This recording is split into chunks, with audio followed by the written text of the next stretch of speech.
2025 में भारत पाकिस्तान के रिश्ते पहले से कहीं अधिक तनावपूर्ण दिख रहे हैं। विशेषज्ञों के मुताबिक दक्षिण एशिया की ये स्थिति अब विस्तार की कगार पर खड़ी है। BBC.com। क्या कोई ऐसा रास्ता है जो दोनों परमाणु शक्तियों को युद्ध से शांति की ओर ले जाए? ऐतिहासिक पृष्ठभूमि।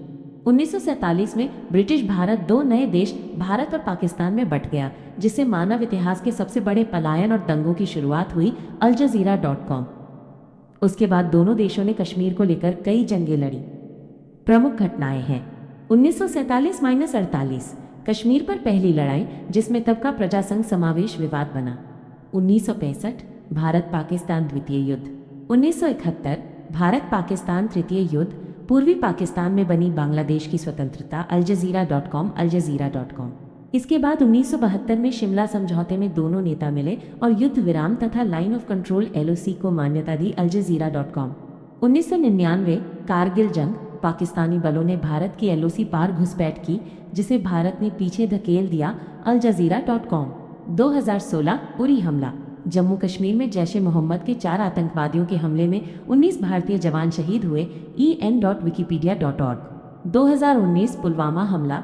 जम्मू कश्मीर के पुलवामा जिले में CRPF बस पर आत्मघाती हमले में 40 जवान मारे गए। n.wikipedia.org। इन हमलों के बाद दोनों देशों ने बातचीत के बजाय सैन्य कार्रवाई को चुना, जैसे भारत का पाकिस्तान स्थित आतंकी ठिकानों पर हवाई हमला। 2025 में मौजूदा राजनीतिक संदर्भ।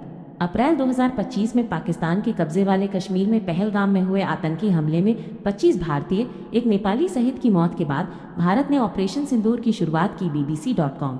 भारतीय वायुसेना ने 9 ठिकानों को निशाना बनाया, जबकि पाकिस्तान ने इन हमलों को बिना वजह करार दिया। BBC.com। दोनों पक्षों ने मिसाइल और मोर्टार से मारक वज्र प्रहार भी जारी रखे। इसी दौरान ड्रोन युद्ध की नई कतार शुरू हो गई। भारत ने पाकिस्तान में ड्रोन हमले किए, जिसे पाकिस्तानी सेना ने खारिज कर दिया और दावा किया कि भारतीय ड्रोन ने सीमा के भीतर घुसपैठ की। APnews.com। भारत का कहना है कि उसने पाकिस्तानी एयर डिफेंस सिस्टम को निशाना बनाया। APnews.com। BBC की रिपोर्ट के अनुसार इन हमलों ने दशकों पुरानी प्रतिद्वंद्विता का एक नया चरण खोल दिया है। BBC.com। APnews.com। 10 मई 2025 को संयुक्त राज्य अमेरिका की मध्यस्थता में सामूहिक युद्ध विराम हुआ, लेकिन सीमा पार गोलीबारी और तनाव पूरी तरह खत्म नहीं हुए। चैतक जो बाजपाई चैथम हाउस जैसे विशेषज्ञों का कहना है कि राजनीतिक बातचीत के बिना टकराव फिर कभी बढ़ सकता है। chathamhouse.org। उन्होंने चेतावनी दी है कि दोनों पक्षों ने अधिक आक्रामक सैन्य रुख अपना लिया है। chathamhouse.org। संभावित भविष्य।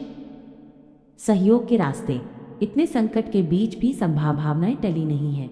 रिपोर्टों के मुताबिक दोनों देशों के बीच अनौपचारिक व्यापार वर्षों से फल फूल रहा है। कुछ अनुमानों में यह $10 बिलियन प्रति वर्ष तक है। अलजजीरा.com। व्यापार और आर्थिक जुड़ाव बढ़ने से क्षेत्र की स्थिरता में सुधार हो सकता है।